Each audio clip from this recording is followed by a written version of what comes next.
بسم اللہ الرحمن الرحیم۔ ویورز، آج پھر اپنی کتاب تہذیب نسواں میں سے ایک پیرا آپ کی خدمت میں پیش کر رہی ہوں۔ بڑا خوبصورت ٹاپک ہے، اس کا عنوان ہے ابتدائے حیات۔ سب سے پہلے ابتدائے حیات کے معاملے پر غور کریں تو معلوم ہوتا ہے کہ دنیا کی ہر چیز مٹی اور پانی سے پیدا ہوئی ہے۔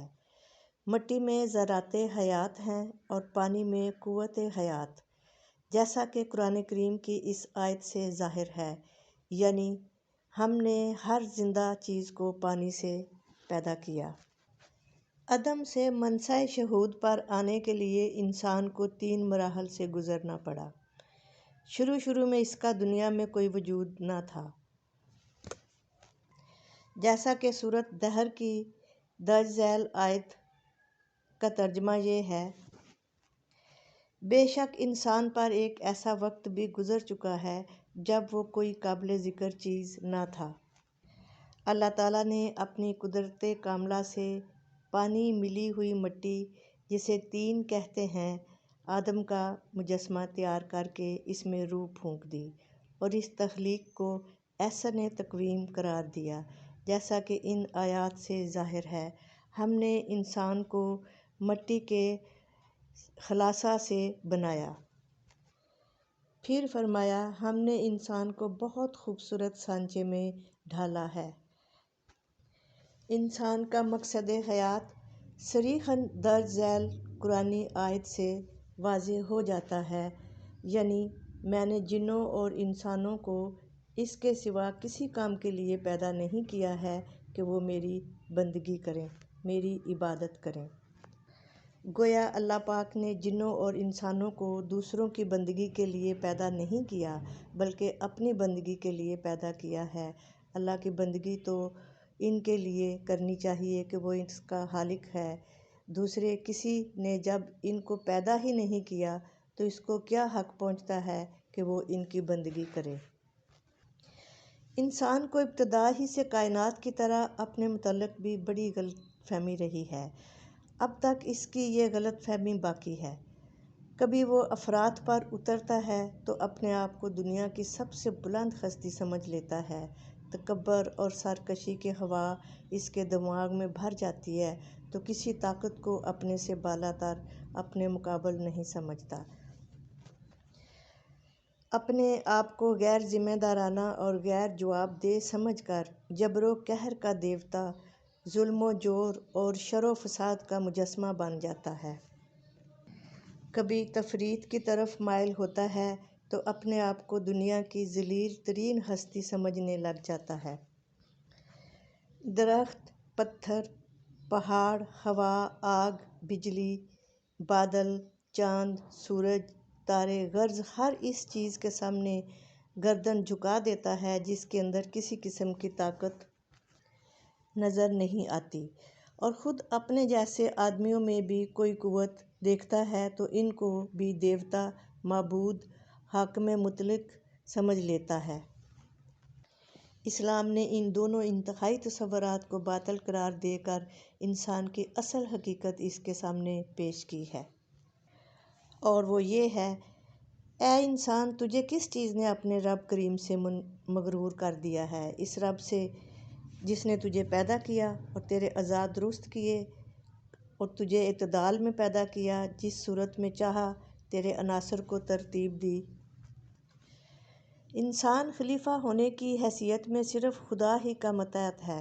اس کا درجہ تمام چیزوں سے افضل ہے۔ دنیا کی تمام چیزیں اس کی خادم ہیں، اس لیے کہ وہ ان کو استعمال کرے اور اپنے آقا کے بتائے ہوئے طریقے پر ان سے خدمت لے کر کام کرے۔ سورہ بنی اسرائیل کا ترجمہ ہے: ہم نے بنی آدم کو عزت بخشی، ان کو خشکی اور تری میں سواریاں دیں، ان کو پاک چیزوں سے رزق عطا کیا اور بہت سی ان چیزوں پر جو ہم نے پیدا کی ہیں ان کو ایک طرح کی فضیلت عطا کی ہے۔ پھر زمین میں جتنی چیزیں ہیں سب انسان کے فائدے اور خدمت کے لیے مسخر کر دیں، جیسا کہ سورہ حج میں ہے: اے انسان، کیا تو دیکھتا نہیں کہ اللہ نے ان چیزوں کو جو زمین میں ہیں تیرے لیے متیع بنا دیا ہے؟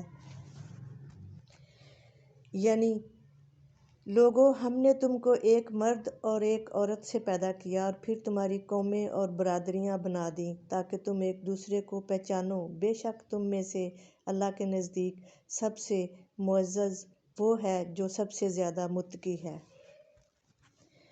تم سب کی اصل ایک ہی ہے، ایک ہی مرد اور ایک ہی عورت سے تمہاری پوری نوع وجود میں آتی ہے۔ آج تمہاری جتنی بھی نسلیں دنیا میں پائی جاتی ہیں در حقیقت ایک ابتدائی نسل کی شاخیں ہیں جو ایک ماں اور ایک باپ سے شروع ہوتی ہے۔ ایک ہی خدا تمہارا خالق ہے۔ کائنات میں اس حوالے سے انسان کا مقصد حیات رضائے الہی کا حصول قرار پاتا ہے تو ہر عمل اسی کی طرف انجام دیا جاتا ہے۔ اس طرح پوری زندگی میں مرکزیت اور یک رنگی پیدا ہوتی ہے۔ پھر چونکہ ہر فرد کا نصب العین اسی ایک خدا کی خوشنودی کے لیے ہے، اس لیے معاشرتی زندگی میں بھی مرکزیت اور یکسوئی پیدا ہوتی ہے۔ چنانچہ اسلامی نظام زندگی میں جو کچھ بھی ہے، خواہ وہ نیت و اعتقاد سے ہو یا پرستش و عبادت سے ہو یا دیگر معاملات سے اس کا تعلق ہو، بہرحال اس کا رخ اسی مرکز کی جانب پھرا ہوا ہے، گویا ایک مکمل اور متوازن نظام شمسی ہے جس میں کسی قسم کا تضاد یا بے ترتیبی نہیں ہے۔ لہٰذا اس کائنات میں مرد و زن کے تعاون کی ضرورت ہے۔ کائنات میں مرتبہ، مقام اور مقصد حیات کے اعتبار سے مرد و زن کی کوئی تفریق نہیں، دونوں یکساں ہیں، دونوں یکساں مکلف ہیں، اللہ کے مقابلے میں دونوں مقام عبودیت پر ہیں اور اس کے خلیفہ کی حیثیت سے دونوں کائنات میں برگزیدہ ہیں، دونوں اللہ کی زمین پر اس کی حکمرانی قائم کرنے کے ذمہ دار ہیں۔ بغور دیکھا جائے تو اس دوسرے فریضے کی ادائیگی کے بغیر انسان عبودیت کے تقاضے بھی پورے نہیں کر سکتا۔ اس دوسرے فریضے کی ادائیگی کے لیے مرد اور عورتیں ایک دوسرے کے تعاون کے محتاج ہیں۔ دراصل انسان کا وجود اور بقا ہی دونوں کے تعاون پر ہے۔ اس سلسلے میں سب سے پہلی حقیقت جس کی پردہ کشائی کی گئی ہے وہ یہ ہے، اور ہر چیز کے ہم نے جوڑے پیدا کیے۔ اس آیت میں قانون زوجیت کی ہمہ گیری کی طرف اشارہ کیا گیا ہے۔ کارگاہ عالم کا انجینئر خود اپنی انجینئرنگ کا یہ راز کھول رہا ہے کہ اس نے کائنات کی یہ ساری مشین قاعدہ زوجیت پر بنائی ہے۔ یعنی اس مشین کے تمام کل پرزے جوڑوں کی شکل میں بنائے گئے ہیں۔ اس جہان خلق میں جتنی کاریگری تم دیکھتے ہو وہ سب ترویج ہی کا کرشمہ ہے۔